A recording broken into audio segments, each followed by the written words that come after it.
और सियासत की दुनिया में आने वाले बहुत सारे लोग ये चाहते हैं कि वो चुनाव लड़ें, और जो चुनाव लड़ चुके हों, जो मंत्री रह चुके हों, विधायक रह चुके हों, तो उनकी ख्वाहिश और ज़्यादा होती है।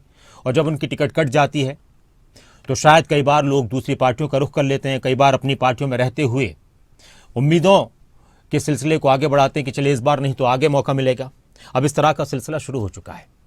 टिकट की ख्वाहिश रखने वाले अपनी पार्टी को पहले से ही चेता रहे हैं कि अगर इस बार कुछ गड़बड़ी हुई टिकटों में, गड़बड़ी से मतलब टिकट वितरण ठीक से नहीं हुआ, तो वैसा ही हाल हो जाएगा जैसे लोकसभा में हुआ था। और खुलकर अपनी पार्टी के नेताओं को वो कह रहे हैं कि इस बार टिकट में किसी तरह की गड़बड़ी न हो, वितरण में दिक्कत न हो, क्योंकि पिछली बार टिकट वितरण में दिक्कत हुई थी, ठीक से नहीं हुआ था। भव्य बिश्नोई उन्होंने कहा कि लोकसभा में अगर हिसार से टिकट कुलदीप बिश्नोई को मिलता तो बड़ी जीत होती। राव नरवीर जो पूर्व मंत्री हैं, बादशाहपुर से विधायक रहे थे, उन्होंने कहा कि अगर बीजेपी को वोट मिलते तो बादशाहपुर में जीत जाते। और ऐसे विक्रम यादव हैं, कोसली से विधायक रहे हैं और वो भी पूर्व मंत्री हैं, और उन्होंने भी अपनी पार्टी को लेकर कहा कि इस बार अगर टिकट वितरण ठीक से नहीं हुआ तो वही हाल होगा जो लोकसभा चुनाव में हुआ है। यानी टिकट की चाह और कुछ अलग सी राह नजर आ रही है। सुनिए नेताओं के बयान। 75 पार के नारे में 40 पर रहेंगे ना। मेरी बादशाहपुर सीट 1.5 लाख वोटों की थी, बीजेपी ने टिकट दी ना, हार गई ना वह। यदि बीजेपी की वोट होती तो बादशाहपुर सीट जीतते ना, चोरी जीती बादशाहपुर की सीट भाई। इनका दिमाग खराब होगा कि जिस दिन देते हैं जीत जाएगा, ऐसे कैसे जीत जाएगा। अरे आज मैं कह रहा हूं इन एमएलए दोबारा टिकट देख के देखो, जीतो। हाँ, ये जो एमएलए का चुनाव लड़े, चुनाव हारे, जीत गया तो इन्हें दोबारा टिकट दे के देखो और फिर बीजेपी जीत के दिखाओ। मैं मानू बीजेपी की वोट है, बहुत कुछ बदलाव करना पड़ेगा पार्टी ने, सोचना पड़ेगा। और अब तो 3-3 सर्वे करवा रहे हैं कि कौन जीत सकता है, कौन हारेगा। तो मैं तो ये कह के जा रहा हूं कि तकरीबन मेरी बात हुई ऊपर, मैंने कहा जी नांगल चौधरी से होटल तक मेरी असेसमेंट ये है कि अब है सिंह राव तो एक मुकाबला करेगा, बाकी साफ है। मैं नांगल चौधरी से होटल तक कह रहा हूं, कैंडिडेट बदलोगे बीजेपी के पक्ष में लोग हैं, लेकिन यही कैंडिडेट रहे तो 11 बजे सुबह हार जाके जीतते हैं। 3-4 कारण थे। सबसे पहले तो टिकट वितरण ठीक नहीं हुई। मेरे दृष्टिकोण से यदि चौधरी कुलदीप जी की टिकट मिलती तो हो सकता है हरियाणा की सबसे बड़ी जीत होती। दूसरा, स्वर्गीय चौधरी भजनलाल जी के बारे में कुछ टिप्पणी की गई थी। मैं समझता हूँ चौधरी भजनलाल जी तो लोग हमारे इलाके में पूछते हैं, बड़ा सम्मान करते हैं उनका, तो काफ़ी भावनाओं को उन पर ठेस पहुँचा। और आदमपुर में विशेष रूप से बिजली के ढाणियों, बिजली कुछ कार्य अधूरे रह गए थे, तो महकमा भी रणजीत सिंह जी के पास था, तो उसको लेकर भी लोगों के मन में बड़ा रोष था। इतना ही कर पाऊंगा, कार्यक्रम बहुत है आगे। बहुत बहुत धन्यवाद। भारतीय जनता पार्टी में टिकट सभी की राय ली जाती है और उसमें जब आखिरी समय में जब टिकट वितरण होता है,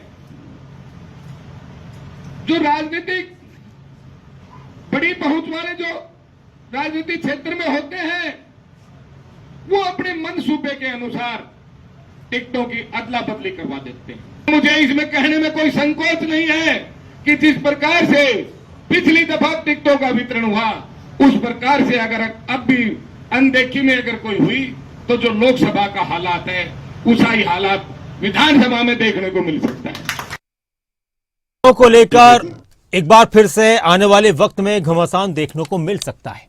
हालांकि हर पार्टी में ऐसा होता है, पहले से ही अपनी अपनी टिकट की चाहत रखने वाले नेताओं की तरफ से इस तरह की बातें कही जाती हैं। और हमारे साथ बीजेपी के प्रवक्ता प्रोफेसर वीरेंद्र चौहान जी जुड़ चुके हैं। नमस्कार प्रोफेसर वीरेंद्र चौहान जी, स्वागत है खबरों अभी तक पर।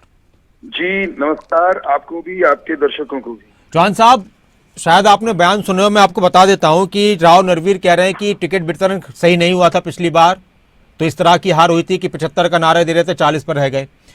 भव्य बिश्नोई ने कहा कि अगर हिसार से कुलदीप बिश्नोई को टिकट मिलता तो बड़ी जीत होती, टिकट वितरण ठीक नहीं हुआ। विक्रम यादव पूर्व मंत्री वो कह रहे हैं कि पार्टी में सर्वे तो होता है, लेकिन कुछ बड़े रसूख वाले नेता होते हैं तो उनकी चल जाती है और वो टिकट बदलवा देते हैं, और अगर फिर से टिकट वितरण ठीक से नहीं हुआ तो जो हाल बीजेपी का लोकसभा चुनाव में हुआ है वैसा ही होगा। आपकी पार्टी से इस तरह की बातें आ रही है, क्या कहेंगे?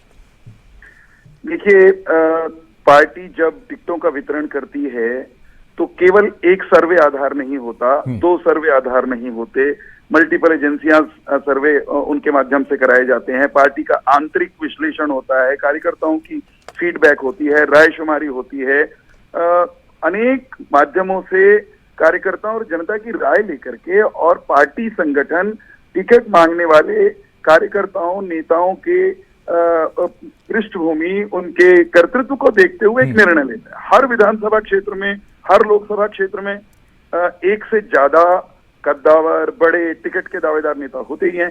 एक को दिया जाना है, इसलिए निर्णय किसी को करना है। निर्णय कौन करेगा? पार्टी का संसदीय बोर्ड करता है। अब जीत गए, मान लीजिए 10 की 10 सीटें जीत गए थे, तो केवल इसलिए नहीं जीते थे कि सब कैंडिडेट सर्वोत्तम थे, और 5 सीटें हार गए तो इसलिए नहीं हारे क्योंकि कोई एक कारण नहीं हो सकता कि कैंडिडेट के चयन में ही सारी गड़बड़ियां थी। चुनाव सरल रेखा में नहीं चलते, चुनाव और राजनीति अंक गणित नहीं है जहां 2 + 2 = 4 होता है, यहाँ 2 + 2 = 27.5। लेकिन चौहान साहब, वो तो आपकी पार्टी के सर्वे पर ही सवाल उठा रहे हैं ना, आपकी पार्टी के नेता। नहीं, उनको ये कहने का अधिकार है। अच्छा सर, उन्होंने जो कहा है, देखिए सुनिए, जो मुझे आपने बताया, विक्रम जी की बात शायद आपने कही, मैं तीनों की बात कर रहा हूँ। हाँ, अलग अलग अंदाज में अलग अलग शब्दों का प्रयोग किया होगा। मैं ये जी कह जी रहा जी, हूं कि जब चुनाव हार गए मान लीजिए, या अपेक्षित परिणाम नहीं आए, तो नेता कार्यकर्ता अपना अपना एनालिसिस करते ही हैं। और कभी कभी ये तो होता ही है कि मान लीजिए मैं स्वयं टिकट मांग रहा हूं, और 19 में भी मांग रहा था, मुझे टिकट नहीं मिली और मान लीजिए हमारी सीट हार गए, तो मेरे मन में भी आ सकती है ये बात कि नहीं यार, मुझे टिकट मिलती तो पक्के तौर पे जीत जाते। और कभी कभी ये बात निकल भी जाती है मुख से, वैसे कहने की बात नहीं है, सार्वजनिक रूप से तो कहना ही नहीं होता, आंतरिक चर्चाओं का विषय होना चाहिए ये। लेकिन मनुष्यों पर आधारित पार्टी है, अभिव्यक्ति। लेकिन सर, आप इस चीज को जब दूसरी पार्टी में होती है तो आप कह देते हैं कि गुटबाजी है पार्टी के अंदर। मैं इसमें कतई गुटबाजी नजर नहीं आ रही। अच्छा। जहां गुटबाजी की हम बात करते हैं, मैं ये नहीं कह रहा कि गुटबाजी या लोगों की व्यक्तिगत पसंद नापसंद हमारे यहाँ भी नहीं होती। हमारे यहाँ धड़ेबंदी वैसी नहीं होती जैसी कांग्रेस में होती है। वहां 3 कांग्रेस होती है एक साथ, और वो सड़क पर जूतम पेजार कर रहे होते हैं, लड़ रहे होते हैं, एक दूसरे के कार्यक्रम में नहीं जाते, एक दूसरे को बुलाते नहीं, शक्ल देखने के लिए तैयार नहीं होते। भारतीय जनता पार्टी में सब कार्यकर्ता नेता मिलकर संघर्ष करते हैं, टिकट के लिए भी लड़ते हैं। और इसी बात पर ना केवल ढींगरा जी जुड़ चुके हैं हमारे साथ, वो भी आपसे वो भी कुछ कहना चाहेंगे कि केवल ढींगरा जी बीजेपी में भी वो कह रहे हैं कि ठीक है, सबको अपनी बात रखने का अधिकार होता है, लेकिन हमारी पार्टी में लोग एक दूसरे के प्रोग्रामों में जाने से परहेज नहीं करते, लड़ते नहीं है सड़कों पर। देखिए, जब अपने ऊपर गुजरे तो बात बदल दो, जब दूसरे की बात हो तो गुटबाजी कर दो। ये भाजपा की जो डबल स्टैंडर्ड शरारत है ना, वो आपको दिख रही होगी, मुझे भी दिख रही है। और एक बात और कहना चाहता हूँ, इनकी जो गुटबाजी है ना भाजपा की, ये अब चरम सीमा पर है। ये आपको बताना चाहता हूँ कैसे है। अनिल विज जो है उनको कमेटी से बाहर कर दिया, और जो और भी बड़े बड़े इनके नेता हैं वो भी कमेटी से बाहर है, और कभी किसी को कमेटी में डाल दिया, कभी किसी को कमेटी से बाहर निकाला। अब जब ये जब गुटबाजी इनकी सामने आती है तो हमें कहते हैं कि आप गुटबाजी। हम तो बार बार एक चीज कहते हैं कि डेमोक्रेसी में हर आदमी को अपनी बात रखने का अधिकार होता है, और बात रखने के लिए उसको गुटबाजी कहना, वो ये भाजपा की नीति है, और भाजपा उसी नीति पे चलती है। दूसरे के लिए शरारत करने के लिए बिल्कुल, मैं अरुण चौहान साहब आप ही के पास हूं।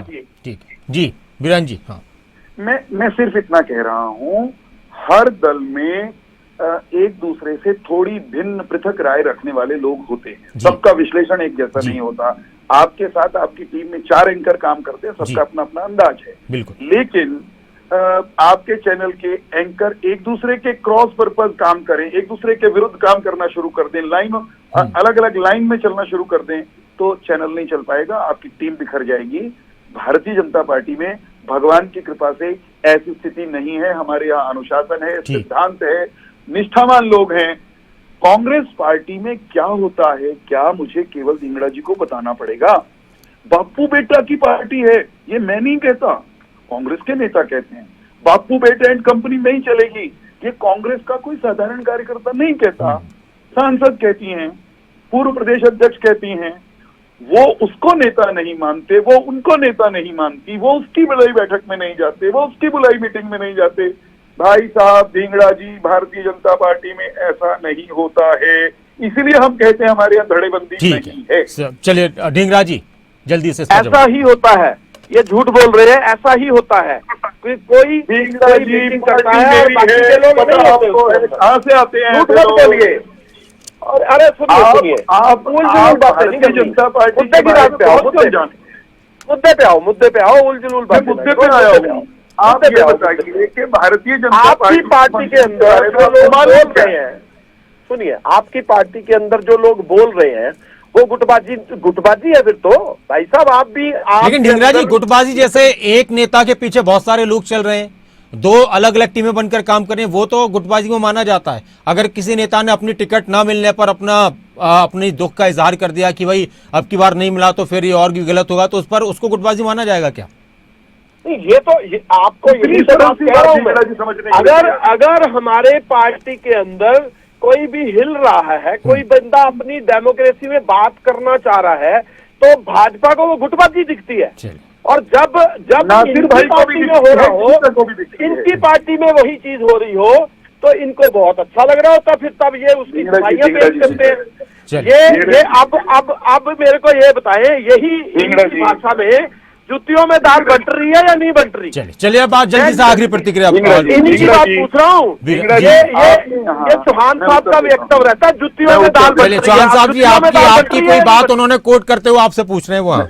मैं ये कह रहा हूँ भारतीय जनता पार्टी में जूतियों में खीर नहीं बढ़ती, ये कांग्रेस की बढ़ रही है स्पेशलाइजेशन ना। है, विशेषज्ञता है। भारतीय जनता पार्टी में होता ही नहीं ऐसा। नासिर चलिए भाई सर। से पूछ लो, ये तो भाजपा में नहीं है। अब ये जुतियों में दाल नहीं बट रही। चलिए सर, लेकिन यह है कि अब बहुत सारी चुनौतियां पार्टियों के सामने रहेंगी इस बार, टिकटों को लेकर हमेशा रहती हैं और नेताओं ने अपने अपने तरीके से अपनी अपनी बात कहना शुरू कर दिया। बहुत शुक्रिया वीरेंद्र चौहान जी, डॉक्टर वीरेंद्र चौहान जी हमारे साथ जुड़ने के लिए। केवल ढींगरा जी आपका भी बहुत बहुत शुक्रिया हमारे साथ जुड़ने के लिए। तो बीजेपी के कुछ नेताओं ने अपनी पार्टी को एक तरीके से नसीहत दी है और ये कहा कि देखिए पिछली बार टिकट वितरण ठीक नहीं हुआ था, इस बार भी अगर ऐसा हुआ तो फिर और भी बुरा हाल होने वाला है और जो लोकसभा में हुआ तो वैसा ही होने वाला है, साफ तौर पर बीजेपी के नेता कह रहे थे।